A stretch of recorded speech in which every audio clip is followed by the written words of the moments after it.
என்னடா ஹாலிவுட் ஸ்டைல ஒரு படத்தை எடுத்து வச்சிருக்கீங்க, அதுவும் தமிழ் டப்பிங்ல வேற இருக்கே. படத்தோட கதை என்னன்னு பார்த்தாக்கா, ஒரு சாஃப்ட்வேர், அந்த சாஃப்ட்வேர் வந்துட்டு கவர்மெண்ட் ஸ்கீமா கொடுக்குற லேப்டாப்ல ப்ரீ இன்ஸ்டால் பண்ணி வச்சிருக்காங்க.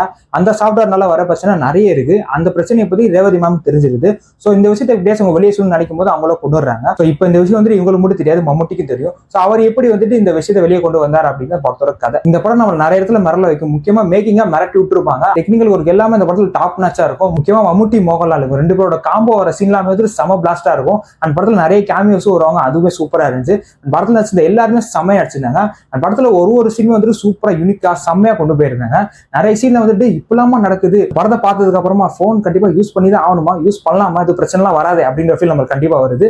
சோ அந்த விஷயம் சூப்பராக சொல்லியிருந்தாங்க. படத்துல ஒரே ஒரு பிரச்சனை படுறது இந்த படத்தோட டியூரேஷன் தான், 3 மணி நேரம். அதை கொஞ்சம் குறைச்சிருக்கலாம். ஆனாலுமே ஒரு இடத்துல கூட போர் அடிக்கிற மாதிரி தான் படத்தை கொண்டு போயிருப்பாங்க. செம்மையே கொண்டு போயிருந்தாங்க. சோ அந்த படத்தை தாராளமா ட்ரை பண்ணி பாருங்க. படத்தோட பேர் பேட்ரியாட். இந்த ஜீ ஃபைவ்ல தமிழ் டப்பிங்ல ஸ்ட்ரீம் ஆயிட்டு இருக்கு. ஒரு சூப்பரான படம், எல்லாருமே கண்டிப்பா ஃபேமிலியோட ட்ரை பண்ணி பாருங்க.